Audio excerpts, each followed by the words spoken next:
जय तु भारतम जय तु संस्कृतम। आप देख रहे हैं आशा सुमन स्टडी चैनल। स्टूडेंट्स, मैं आप लोगों को बता दूं कि आज मैं उपस्थित हूं अलस कथा के प्रश्नोत्तरी को लेकर। ठीक है, तो इसमें हम लोग देखेंगे स्टूडेंट्स तृतीय पाठ अलस कथा के जितने भी लिखित प्रश्न होंगे, लिखित प्रश्न, उन सभी प्रश्नों का मैं हल कराऊंगा। बावजूद इसके यदि मौखिक प्रश्न में आपको कोई असुविधा आ रही है तो उसको भी आप कमेंट बॉक्स में कमेंट कर सकते हैं, वो भी आपको बताया जाएगा। लेकिन मुझे लगता है मौखिक वाले प्रश्न आप स्वतः भी कर सकते हैं, उसमें कोई दिक्कत नहीं आएगी। और वैसे भी वे मौखिक प्रश्न है। मौखिक प्रश्न का मतलब होता है उसको मुंह से बोलना, उसका उत्तर बताना। ठीक है, तो उसमें मेरी आवश्यकता भी नहीं दिख रही है, लेकिन यदि ज़रूरत पड़ी तो मैं उसके लिए तैयार हूँ। ठीक है स्टूडेंट्स, एक चीज़ और बताना चाहूँगा स्टूडेंट्स, यदि आपने तृतीय पाठ यानी अलस कथा को यानी अलस कथा का भावार्थ आपने नहीं पढ़ा है तो सबसे पहले मैं आपसे चाहूँगा कि आप मेरे प्लेलिस्ट में जाएं और प्लेलिस्ट में जा करके उस वीडियो को देखें, इसके भावार्थ को समझें और तब जा करके जब आप प्रश्नोत्तर करिएगा ना, वो प्रश्नोत्तर आपकी समझ में आएगा। और आप पढ़ें और केवल प्रश्न करें, इससे बेहतर है कि पूर्ण रूप में उसके भावार्थ को समझें। भावार्थ समझ लीजिएगा ना तो ये मैं जो करा रहा हूँ यह बहुत ही आसान हो जाएगा आपके लिए, और नहीं तो यही कठिन लगेगा, आपको समझ में नहीं आएगा कैसे लिखवा रहे हैं सर, क्या बता रहे हैं। ठीक है स्टूडेंट्स, तो मैं उम्मीद करता हूं कि आप पढ़ लिए होंगे, और नहीं पढ़े होंगे तो सर्वप्रथम आप जा करके अलस कथा के भावार्थ को समझेंगे। ठीक है स्टूडेंट्स, आते हैं विषय वस्तु पर। देखिएगा दिया है स्टूडेंट्स, हाँ एक चीज़ और, पीयूषम का जो बुक है वो आप अपने साथ जरूर रखिएगा क्वेश्चन आंसर करते समय में। ठीक है स्टूडेंट्स, देखिए दिया है रिक्त स्थानानि पूर्यतः, रिक्त स्थानों की पूर्ति करें। क्या है? रिक्त स्थानों की पूर्ति करें। अब रिक्त स्थान खाली स्थान दिया हुआ है, भरेंगे हम लोग इसको। कह दिया है स्थिति डैश धावंती जंतव, ये मैं नहीं कराने जा रहा। नहीं, क्यों कराऊं भला? ये पूरा का पूरा श्लोक लिखना है स्टूडेंट्स, वो तो आप भी कर सकते हैं ना। देखिए मैं बता रहा हूं, यहां पर हम लोगों ने पढ़ा था स्थिति सौकर्य मूला हे सर्वेषामपि संहते सजातीनां सुखं दृष्ट्वा केन धावन्ति जंतवः ना। तो धावंती जंतवः दिया है ना, और स्थिति दिया हुआ है, यानी इसके मध्य में जितने भी शब्द है ना सब आपको लिखना है। आपको लिखना है स्थिति शब्द के बाद सौकर्य मूला ही सर्वेषामपि संहते सजातीनां सुखं दृष्ट्वा के न, उसके बाद तो धावंती जंतवः दिया हुआ है, उसको लिखने की आवश्यकता बिल्कुल नहीं है। ठीक है स्टूडेंट्स, दूसरा जो ख दिया है निर्गतिनां वह्निना, ये भी बीच में श्लोक ही है, दो श्लोक दिए गए हैं। वो श्लोक देखिए यहाँ पर दिया गया है, निर्गतीनां च सर्वेषां अलस प्रथमो मतः किंचिन्न क्षमते कर्तुं जाठरेणापि वह्निना। तो वह्निना दिया हुआ है, निर्गतिनां दिया है, बीच वाले जितने भी शब्द हैं वो आपको भर लेना है।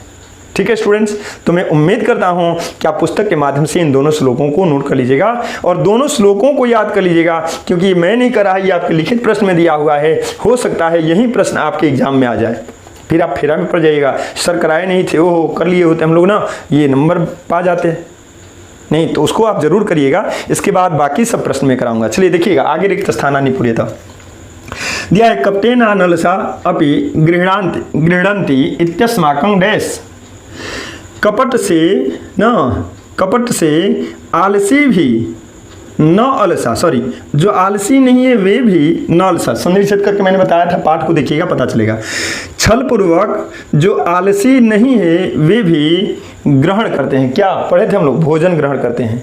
कौन? वीरेश्वर मंत्री जो खाना खिला रहे थे, उसमें धूर्त लोग भी आके खाना खाते थे, उसी को दिया हुआ है कि छल पूर्वक जो आलसी नहीं है वे भी ग्रहण करते हैं। इत्यस्माकं प्रमाद, देखिए पढ़ते पढ़ते आ गया ना आंसर। यह हमारी क्या है? भूल है, गलती है।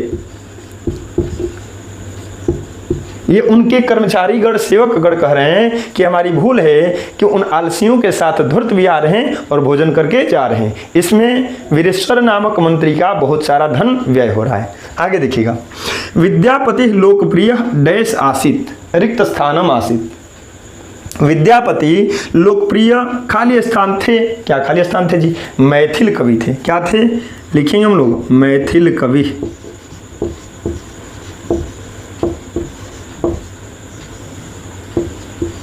एक बार पढ़ लीजिएगा उस चैप्टर को ना। ये सब जो मैं बता रहा हूँ यह शायद आप भी बोल रहे होंगे यदि पाठ को पढ़े होंगे तो।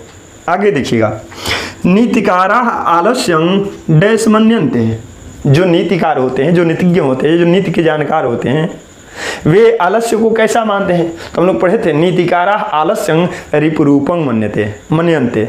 नीतिकार लोग आलस्य को कैसे मानते हैं? शत्रु के रूप में मानते हैं। स्टूडेंट्स लिखेंगे हम लोग रिपुरूपं मन्यन्ते, रिपुरूपं मन्यन्ते। ठीक है, आगे देखिएगा। आसीत मिथिलायां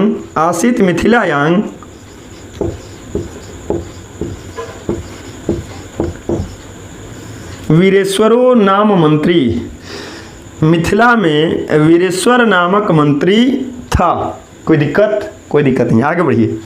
पश्चात अलसानां सुखं दृष्ट्वा, बाद में आलसियों के सुख को देखकर धूर्ता अपि धूर्त भी कृत्रिमम आलस्यं दर्शित्वा, बनावटी आलस्य दिखाकर डैश गृह्णन्ति रिक्त स्थानं गृह्णन्ति, क्या ग्रहण कर लेते हैं? भोज्यं गृह्णन्ति, क्या ग्रहण कर लेते थे? भोज्य पदार्थों को स्टूडेंट्स ग्रहण कर लेते थे, खाना खाने वाली वस्तुओं को ग्रहण कर लेते थे, जबकि वो उनके लिए नहीं था, वो आलसियों के लिए था या संकटग्रस्त लोगों के लिए था, अनाथ लोगों के लिए था। ठीक है स्टूडेंट्स, क्वेश्चन नंबर 2 दिया हुआ है, एक पदेन उत्तरत, एक शब्द में उत्तर दीजिए। ज़्यादा लंबा चौड़ा हमको बढ़ाने की आवश्यकता नहीं है, कह रहे कि एक शब्द में उत्तर दीजिए, बस एक शब्द आपका उत्तर हो जाए, बस हो गया। चलिए पहले प्रश्न को समझेंगे हम लोग। अलस कथाया कथाकारः कः, कह रहे ना कि अलस नामक कहानी के रचयिता कौन है? अलस नामक कथा के कथाकार कौन है, यानी कथा को लिखने वाले कौन है? तो कौन थे?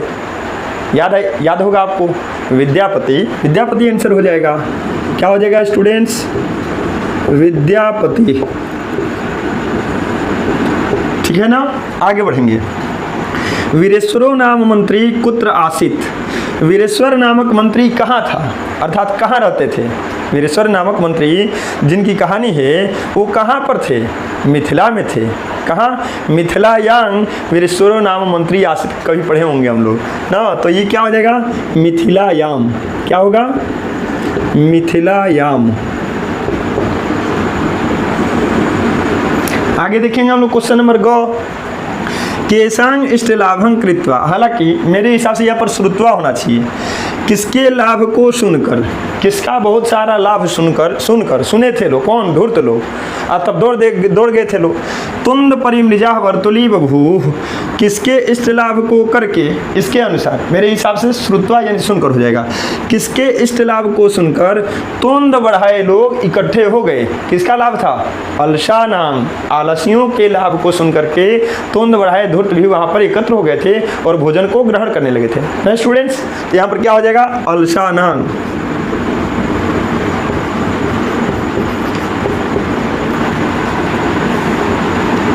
अगला क्वेश्चन है कि कृत्रिमम आलस्यं दर्शयित्वा भोजनं गृह्णन्ति, वे कौन लोग थे जो बनावटी आलस्य दिखाकर भोजन को प्राप्त कर रहे थे? है ना, तो वे कौन लोग हैं जो बनावटी आलस्य दिखा रहे हैं और भोजन को ग्रहण कर रहे हैं? तो धूर्त लोग थे। तो उनको क्या कहेंगे हम? धूर्त। तो धूर्ता कहेंगे ना, क्यों? क्योंकि ये बहुवचन में शब्द है, ये कह कौ के रूप चलता है, के मीन्स कौन, लेकिन बहुवचन में, तो हम लोग भी इसको बहुवचन बनाएंगे धूर्ता। वैसे भी हम लोग पढ़ेंगे तुंद परिमृजा, बहुत सारे लोग थे, एक आदमी नहीं थे, बहुत सारे लोग थे, तो धूर्ता हो जाएगा। अब फिर पूछ रहा है तत्रैव कति पुरुषाः सुप्ताः, वहाँ कितने पुरुष सोए हुए थे? याद होगा आप लोगों को, आग लगती है, सारे लोग भाग जाते हैं, लेकिन 4 ऐसे आलसी होते हैं ना जो सिर को ढके हुए आपस में बात कर रहे हैं। कोई धार्मिक व्यक्ति नहीं है क्या जो इस आग को बुझा दे ना? तमाम तरह की बातें कर रहे थे लोग। तो वो कितने लोग थे? 4 लोग थे। तो यहाँ पर भरेंगे हम लोग स्टूडेंट्स चत्वारः। क्या भरेंगे लोग? चत्वारः। ठीक है, आगे देखिए स्टूडेंट्स, दिया है पूर्णवाक्येन उत्तराणि दत्त, पूर्ण वाक्य में उत्तर दीजिए। यानी अब जो प्रश्न दिया गया है क्वेश्चन नंबर 3, इसका जो उत्तर देना है ना आपको पूरे वाक्य में देना है। इसके पहले क्या था? एक पदेन उत्तरत, एक पद में उत्तर दीजिए, लेकिन अब क्या आ गया? पूर्ण वाक्येन उत्तराणि दत्त, पूरे वाक्य में उत्तर दीजिए ना। यानी अब जो उत्तर लिखेंगे वो पूरे वाक्य में लिखेंगे। चलिए प्रश्न पहले पढ़ते हैं। मिथिलायां कः मंत्री आसीत्, मिथिला में कौन मंत्री था? मिथिला में कौन मंत्री था? पढ़े हम लोग, मिथिलायां वीरेश्वर नाम मंत्री आसीत् ना, लिखेंगे हम लोग मिथिलायां, यहां पर वीरेश्वरो या वीरेश्वर दोनों सही हो जाएगा। वीरेश्वरः नाम मंत्री आसीत् न। ठीक है स्टूडेंट्स, मिथिला में वीरेश्वर नामक मंत्री था, कोई दिक्कत नहीं, आगे बढ़िए। वीरेश्वरो नाम मंत्री केभ्य स्वरुचि भोजनं दापयति स्म। वीरेश्वर नामक जो मंत्री थे, जो मिथिला में थे, कहाँ थे? मिथिला में थे। केभ्य किनको, बहुवचन में है, स्वरुचि भोजनं उनकी रुचि के अनुसार भोजन दापयति स्म देते थे। किसको देते थे? आलसियों को देते थे। लिखेंगे हम लोग, वीरेश्वरो नाम मंत्री अलसेभ्यः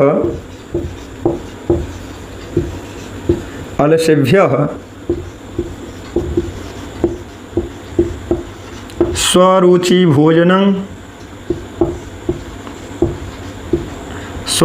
भोजनं दापयति स्म। ठीक है स्टूडेंट्स, वीरेश्वर नामक मंत्री आलसियों को अपनी रुचि के अनुसार भोजन देता था। आलसियों की रुचि के अनुसार क्या देता था? भोजन देता था। आगे देखिएगा, क्वेश्चन नंबर ग दिया है, भीषण बुभुक्षया अपि कः किमपि कर्तुं न क्षमते न। बहुत तेज भूख के बाद भी कौन कुछ भी करने में सक्षम नहीं होता है। यानी बहुत तेज भूख लगी हो लेकिन फिर भी वह कोई काम नहीं कर सकता, वह व्यक्ति कौन होता है? वह व्यक्ति आलसी होता है ना, जो अपने पेट को भी भरने के लिए उद्योग नहीं करता, परिश्रम नहीं करता। कैसे लिखेंगे हम लोग? देखिएगा, भीषण बुभुक्षया अपि अलसः किमपि कर्तुं न क्षमते। आ रही बात समझ में? तेज भूख के बाद भी आलसी कुछ भी करने में सक्षम नहीं होते हैं। एक एक शब्द का अर्थ मिलाते जाइए और खूब बढ़िया अर्थ भी निकल रहा है। अगला देखिएगा, धूर्ता किंग दृष्टवा, धूर्त लोग क्या देखकर पलायनं कृतवन्तः, पलायन कर गए। तो पढ़े थे हम लोग, आपको लग रहा होगा कैसे बता रहे हैं, याद रखिएगा स्टूडेंट्स, मन से पढ़िएगा ना, आपको भी याद हो जाएगा। धूर्त लोग कब भगते हैं? खाना खाने के समय तो रहते ही हैं। जब सेवकों द्वारा घर में आग लगा दी जाती है ना, तो घर में लगे हुए आग को, बढ़ते हुए आग को देख करके वे वहाँ से क्या हो जाते हैं? पलायन हो जाते हैं, भाग जाते हैं ना। चलिए देखेंगे हम लोग, लिखेंगे हम लोग, धूर्ता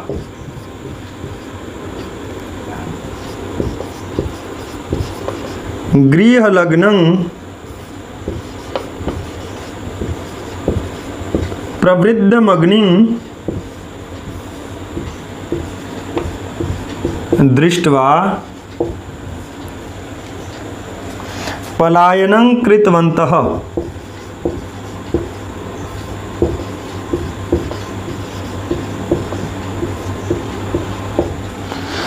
धूर्त लोग घर में लगी हुई और बढ़ती हुई अग्नि को देखकर, घर में आग लग गई है और वो लगातार बढ़ती भी जा रही है, तो घर में लगी हुई और बढ़ती हुई अग्नि को देखकर पलायनं कृतवन्तः, पलायन कर गए। आई बात समझ में? लेकिन क्वेश्चन अभी खत्म नहीं हुआ है, घ के बाद अभी अंग हम लोग देखेंगे। धैर्य धारण करें, ठीक है स्टूडेंट्स। आइए स्टूडेंट्स आगे देखते हैं। चत्वारः अलसाः कैः बहिष्कृता, चारों आलसी किसके द्वारा बाहर किए गए? याद होगा आग लगी थी, वो अपने से नहीं निकल रहा है सब, तो जो सेवक गण होते हैं, वीरेश्वर मंत्री के सेवक गण होते हैं, उनके बाल पकड़ के घसीटते हुए उनको बाहर निकालते हैं। वो आराम से सोए हैं लोग, तो वही कर है कि किसके द्वारा बाहर किए गए? तो लिखेंगे हम लोग, चत्वारः अलसाः,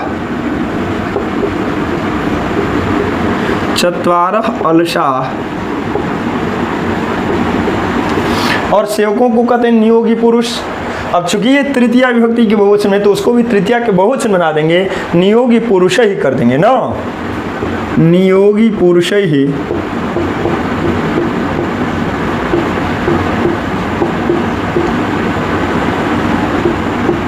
बहिष्कृता।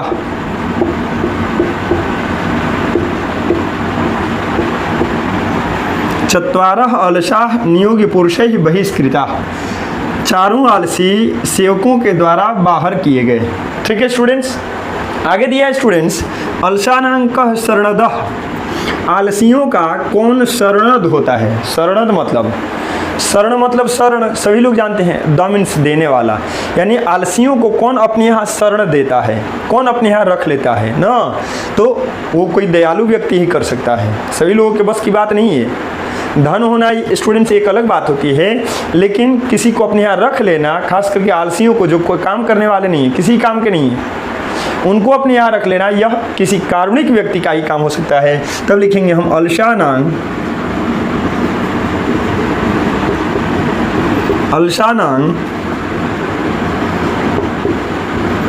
कारुणिकः शरणदः, कारुणिक व्यक्ति, दयालु व्यक्ति आलसियों को शरण देता है, आलसियों का शरणद होता है, यानी आलसियों का शरण देने वाला होता है। ठीक है, चलिए देखते हैं आगे अंतिम, यानी क्वेश्चन नंबर 3 का अंतिम, जंतवः केशां सुखं दृष्ट्वा धावन्ति। अरे वाह, ये तो हम लोग पढ़े थे, सजातीनां सुखं दृष्ट्वा केन धावन्ति जंतवः, अपनी जाति के लोगों का सुख देखकर भला कौन व्यक्ति, कौन प्राणी, कौन जंतु नहीं दौड़ जाता है ना। यहाँ पर क्या हो जाएगा, अपनी जाति के लोगों का, यानी सजाती ना। चलिए देखते हैं, जंतवः सजातीनां सुखं दृष्ट्वा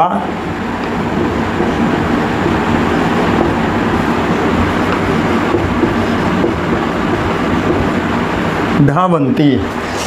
जंतवः जंतु प्राणी अपनी जाति के लोगों का सुख देखकर दौड़ जाते हैं। स्टूडेंट्स देखते हैं क्वेश्चन नंबर 4 को, पहले पढ़ते हैं, इसको समझते हैं। उदाहरणम अनुसृत्य पद निर्माणं क्रियताम, उदाहरण का अनुसरण करके, उदाहरण का अनुसरण करके पद निर्माण कीजिए, पद निर्माण कीजिए मतलब शब्दों की रचना कीजिए, शब्दों को बनाइए, यानी यह शब्द पूरा नहीं है ना। उदाहरण में दिया गया है, स्यय प्रत्यय जोड़ा गया है किसी शब्द में, यानी अलस्य शब्द में, तो ये शब्द बना है आलस्यम ना। तो इसी तरह इन शब्दों को स्यय प्रत्यय जोड़ करके हमको नया शब्द बनाना है, शब्द निर्माण करना है। चलिए देखिएगा, ऊपर दिया है ना उदाहरण अनुसृत्य, यहाँ पर वो चीज़ आप लोग देख रहे होंगे, अलस्य धन स्यय बराबर क्या, आलस्यम, उत्तर में आलस्यम देख रहे होंगे आप लोग, वहीं आपका बुक है पीयूषम। ठीक है, तो इसको कैसे क्या करेंगे बताइए, प्रत्यय तो पढ़े नहीं हम लोग, तो एक छोटा सा ट्रिक मैं बता रहा हूँ। जब भी स्यय प्रत्यय जोड़ने की बात आए तो संज्ञा शब्द है, उसमें उसके पहले वर्ण में आप आ की मात्रा जोड़ दीजिए, ठीक है, और जो अंतिम वर्ण है उसको अगले वर्ण के साथ संयुक्त कर दीजिए, और सबसे अंत में म हलंत कर दीजिए, आपका उत्तर फिट हो जाएगा। कैसे देखिएगा, जैसे अलस धन शय है, मैंने क्या बताया, प्रथम वर्ण में आ की मात्रा जोड़ दीजिए, ये क्या हो जाएगा, आलस, आलस हो जाएगा ना।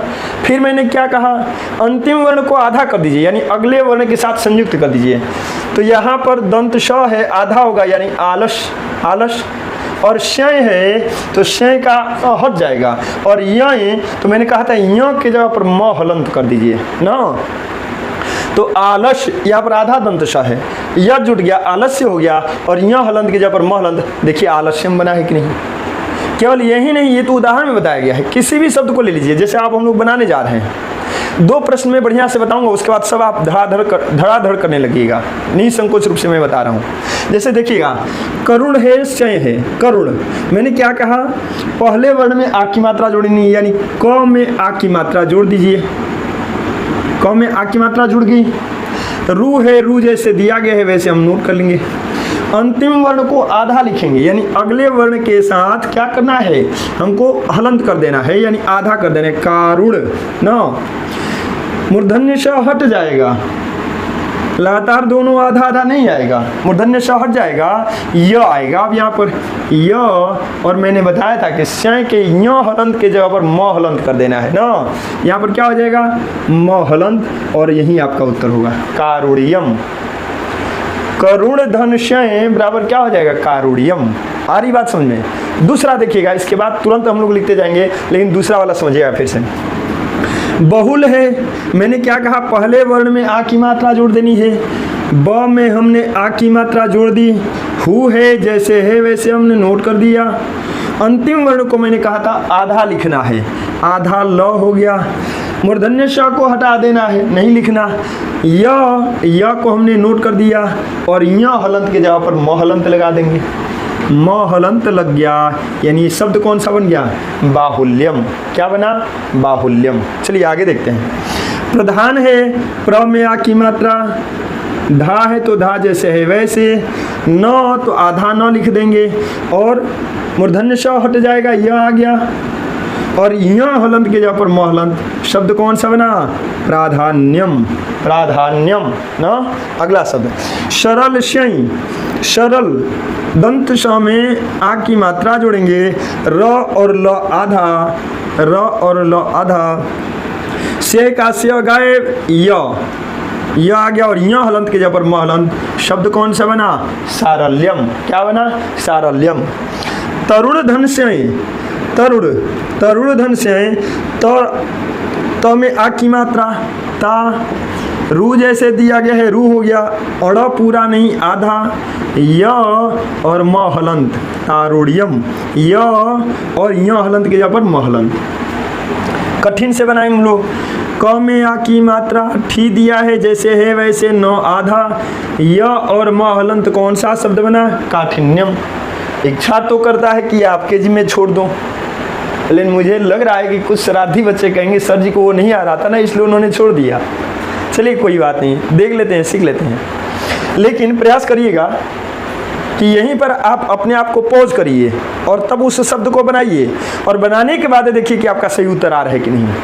मैं ये जो समझा रहा हूँ इस दरमियान आप पॉज करिए, पॉज करके पहले उत्तर लिखिए और तब मैं उत्तर लिखने जा रहा हूँ उसको मिलाइएगा, ठीक है। उम्मीद करूँगा सही आंसर होगा। ये शब्द होगा स्टूडेंट्स वात्सल्यम।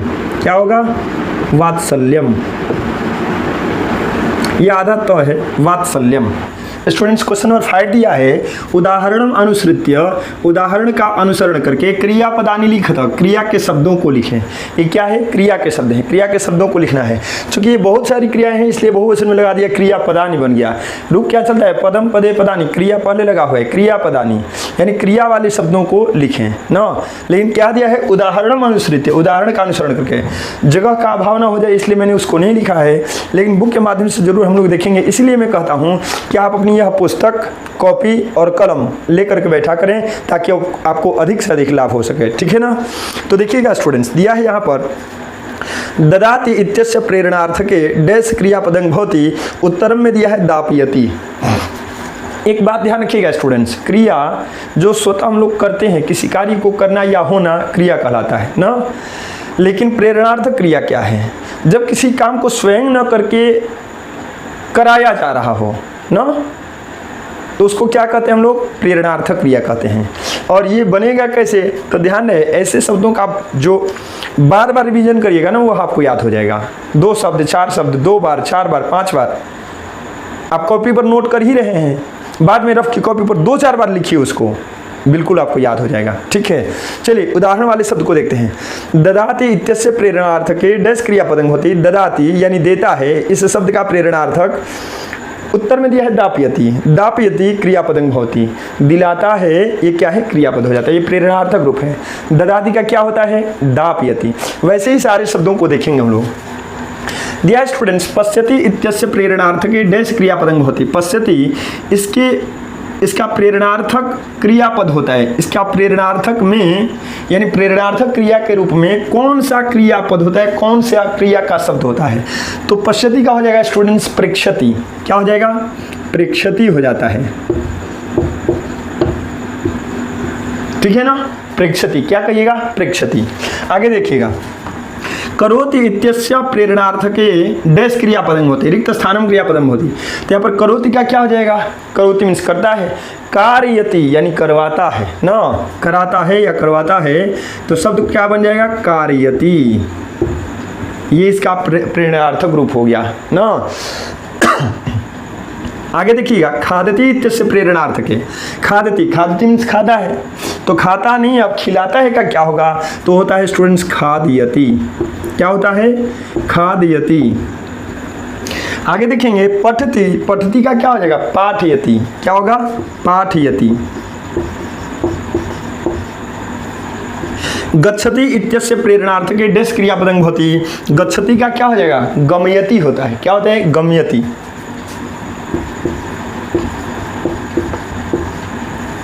ये इसका क्रियापद है। तो आप लोग कॉपी पर नोट करना शुरू किए, 5 बार लिखिए ना, 5 बार में आपको पूर्ण रूपेण याद हो जाएगा। रफ की कॉपी ले लीजिए, नोट करिए, बार बार उसको देखिए, पक्का ही याद हो जाएगा। क्वेश्चन नंबर 6 दिया है, उदाहरणम अनुसृत्य प्रश्न निर्माणम क्रियताम। उदाहरण का अनुसरण करके यानी उदाहरण के अनुसार प्रश्न निर्माण कीजिए। आप सभी देख रहे होंगे कुछ शब्दों को मैंने अंडरलाइन किया है, जिसको हिंदी भाषा में रेखांकित करना कहते हैं ना, यानी ऐसे शब्दों के स्थान पर किसी न किसी शब्द का प्रयोग करना है जिससे यह वाक्य प्रश्नवाचक बन जाए, अर्थात यहाँ पर प्रश्नसूचक शब्द का ही प्रयोग करना है। ठीक है, जैसे देखिए कर उदाहरणम अनुसृत्य, उदाहरण का अनुसरण करके, तो देखिए बुक में उदाहरण के रूप में दिया हुआ है। क्या दिया है? यहाँ पर दिया है स्टूडेंट्स, वीरेश्वर कारुणिक मंत्री आसीत। वीरेश्वर जो है वह कारुणिक मंत्री था, दयालु मंत्री था।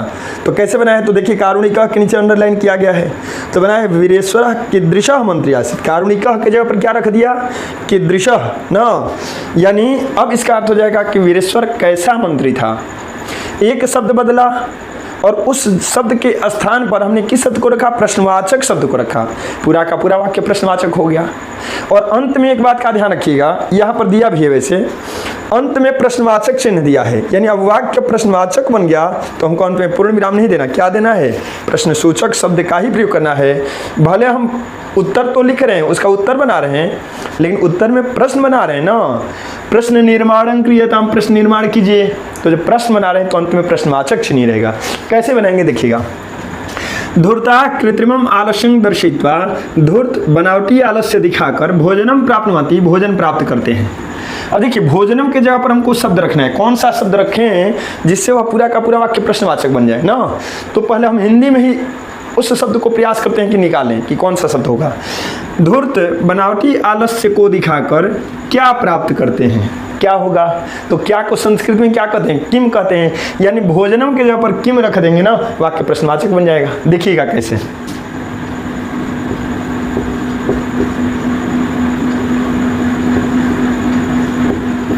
धूर्ता कृत्रिमम आलस्यं दर्शयित्वा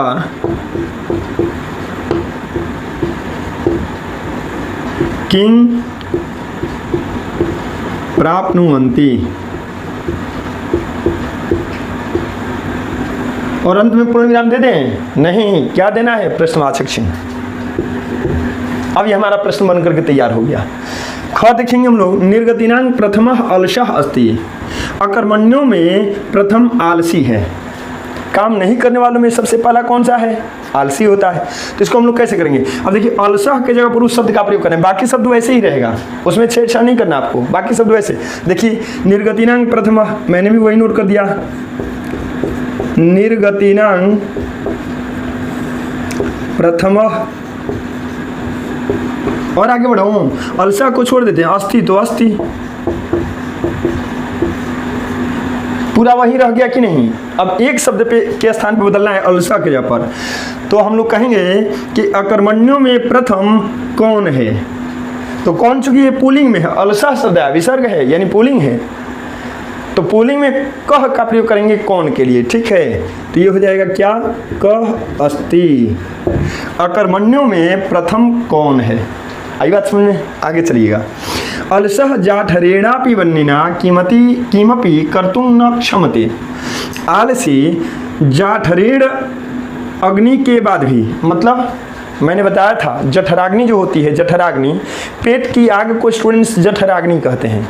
यानी पेट में बहुत तेज भूख लगी हो ना, तो उसको हम कहते हैं कि यह जठराग्नि से पीड़ित है, इसको बहुत तेज भूख लग गई है ना। तो देखिए इधर हमको कुछ नहीं करना, अब इससे हमको मतलब नहीं है। आलसी जो है वह पेट में लगी हुई आग के बाद भी, यानी बहुत तेज भूख लगने के बाद भी कुछ भी करने में सक्षम नहीं होता है, कुछ भी नहीं कर सकता है। तो उसको हम लोग क्या बनेंगे, अलसह के जगह पर हमको सुधार करना है, यानी अलसह के जगह पर कह का प्रयोग करेंगे। किसका? कह का प्रयोग। कह कौन? जाठरेड़ा पी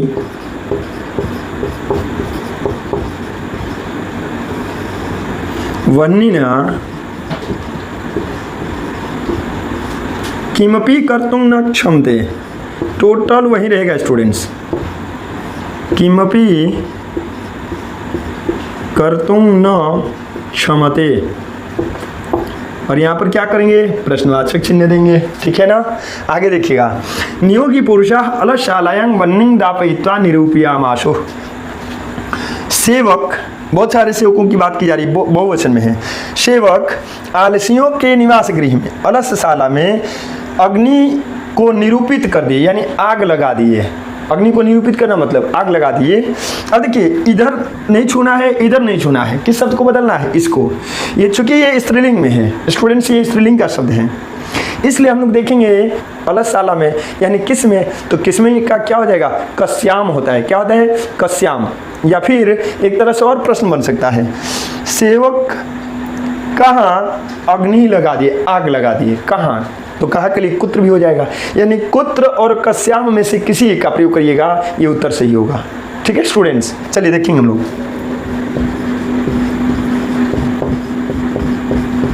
नियोगी पुरुषा कुत्र कस्याम वन्निं दापयित्वा निरूपयामाशु। और अंत में क्या रहेगा स्टूडेंट्स? प्रश्नवाचक चिन्ह। आई बात समझ में? अब एक चीज मैं आपको बता दूं कि आपको ये दोनों शब्द नहीं लिखना है एग्जाम में, या कभी भी प्रयोग करना है तो एक का प्रयोग करना है। अब आपके मन में आ रहा होगा, सर आपने तब क्यों लिख दिया? घबराइए मत, बता रहा हूं मैंने इसलिए रख दिया, एक तो आप समझ गए अच्छे ढंग से, और दूसरी बात, मान लो आज कुत्र हमको याद नहीं आ रहा और इसके बदले में हमको एक शब्द रखना है, कस्याम से काम चला लेंगे। हमको कस्यांग याद नहीं आ रहा, अब क्या करें भाई? कुत्र याद आ रहा है ना, कुत्र हम डाल देंगे। कैसे भी हमको मार्क्स से मतलब है उस समय जब एग्जाम में है। और ऐसे यदि विद्वता की बात आती है तो कोई पूछ देगा तो हम दोनों बताएंगे। हाँ देखिए, इसके स्थान पर हम कुत्र का भी प्रयोग कर सकते हैं, कस्याम का भी प्रयोग कर सकते हैं। कब? जब जाने रहिएगा तभी ना, तो समझिए दोनों। लेकिन उत्तर लिखने की बारी आ जाए तो एक ही उत्तर लिखिएगा, आपका काम चल जाएगा। ठीक है स्टूडेंट्स, क्वेश्चन नंबर 6 दिया हुआ है स्टूडेंट्स, स्त्रीणां गति पतिरेव। हम लोगों ने पढ़ा था कि स्त्री की गति किससे होती है? पति से होती है, यानी स्त्रियों का कल्याण करने वाला कोई होता है तो वो उसका पति होता है। ठीक है। बालानां गति जननी, बच्चों का कल्याण उसकी माँ करती है। कारुणिका अलसानां गति, और जो दयालु व्यक्ति होते हैं वे आलसियों की गति करते हैं, यानी आलसियों का कल्याण करते हैं। आलसियों का कल्याण करता है कौन? करता है दयालु व्यक्ति। ठीक है, तो देखिए इसको कैसे बनाएंगे। स्त्रीणां गति पतिरेव, यहाँ पर देखिएगा, चलिए बुक में से देख लेते हैं हम लोग। स्त्रीणां बालानां अलसानां, स्त्रीणां इसको अंडरलाइन किया गया है, इसको अंडरलाइन किया गया है और इसको अंडरलाइन किया गया है। ठीक है। स्त्रीणां गति पतिरेव, स्त्रियों की गति किससे है? पति से है ना। तो अब हम कहेंगे कि किसकी गति उसके पति से है। अरे तो पति है तो पत्नी की गति करेगा ना, पत्नी का कल्याण करेगा ना, यानी स्त्री, यानी स्वाभाविक बात है कि स्त्रीलिंग शब्द आएगा। तो कह शब्द का जब रूप चलाएंगे ना फ्रेंड्स, कस्याह कयोह काशाम, कस्याह कयोह काशांग, तो यहाँ पर हम नोट करेंगे काशांग गति पतिरेव, काशांग गति पतिरेव, और प्रश्नवाचक चिन्ह दे देंगे। ठीक है स्टूडेंट्स, आते हैं अगले में, क्वेश्चन नंबर 6 में। बालानां गति जननी, बच्चों का कल्याण उसकी माँ करती है। अब बालानां के लिए क्या हम काशांग का प्रयोग कर दें? बिल्कुल नहीं। क्यों? क्योंकि स्त्रीणां स्त्रीलिंग में है और बालानां पुल्लिंग में है, दोनों में अंतर है ना। तो जब वही कीम शब्द रूप चलाएंगे पुल्लिंग में ना स्टूडेंट्स, तो हो जाता है कस्य कयोह केशाम, कस्य कयो केशांग। तो यहाँ पर अब काशांग का नहीं केशांग का प्रयोग करेंगे। किसका प्रयोग करेंगे? केशांग गति जननी, केशांग गति जननी। और अंत में क्या? प्रश्नवाचक चिन्ह। यानी माँ किन सब का कल्याण करती है? माँ किन सब का कल्याण करती है? किसका कल्याण करती है? अब देखिएगा आगे, कारुणिका अलसानां गति, आलसियों का कल्याण कारुणिक व्यक्ति करता है। कारुणिका और गति को नहीं छूना है, कारुणिका और गति को नहीं छूना है। जो कुछ करना है अलसानां की जगह पर करना है। और आप देख लोगे बालानां की तरह यह भी षष्ठी बहुवचन का शब्द है और यह भी पुल्लिंग में है, इसलिए हम केशांग शब्द का ही प्रयोग यहाँ पर भी कर देंगे। यानी अलसानां की जगह पर क्या करेंगे? केशांग का प्रयोग कर देंगे ना। तो लिखेंगे हम लोग कारुणिका, कारुणिका केशांग गति, और अंत में क्या करेंगे स्टूडेंट्स? प्रश्नवाचक चिन्ह दे देंगे। समझ में आया? समझ में आएगा स्टूडेंट्स? और आप बने रहिए, बहुत बढ़िया आप लोग सहयोग कर रहे हैं। यदि कोई नाटक, किसी नाटक का मंचन हो रहा हो और दर्शक न हो, मज़ा आएगा नहीं स्टूडेंट्स? तो उत्साहवर्धन आप अपने तरफ से करते रहिए। मैं तो अपना जी जान लगा करके आपको सर्वस्व दे रहा हूँ, पूरा अथक प्रयास कर रहा हूँ कि हमारे बच्चों को अधिक से अधिक समझ में आए। बहुत ज़्यादा एक दिन में पढ़ाना यह श्रेयस्कर नहीं है। श्रेयस्कर क्या है कि मैं जो पढ़ा रहा हूँ कम ही पढ़ाऊँ, थोड़ा समय अधिक लग जाए, नो प्रॉब्लम। हमारे बच्चों को यदि समझ में आ गया, हमारे छात्रों को समझ में आ गया, जो हमारे देश के भविष्य हैं, तो उनका कल्याण हो जाएगा और इस तरह समाज और देश का कल्याण हो जाएगा। लेकिन थोड़े उत्साहवर्धन की आवश्यकता तो होती है। तो मुझे उम्मीद है, मैं जो देख रहा हूँ बहुत बढ़िया आप लोग मेरा सपोर्ट कर रहे हैं और मुझे उम्मीद है कि ऐसा सपोर्ट आपका सदैव बना रहेगा। इस तरह आप अपने दोस्तों को फॉरवर्ड करिएगा ना, शेयर करिएगा, अधिक से अधिक फ्रेंड्स को शेयर करिएगा ताकि अधिक से अधिक इससे लाभान्वित हो सकें और मेरा भी उत्साहवर्धन होता रहे। ठीक है स्टूडेंट्स, मिलते हैं अगली वीडियो में बहुत ही जल्द। तब तक ले दीजिए अनुमति। बाय दोस्तों।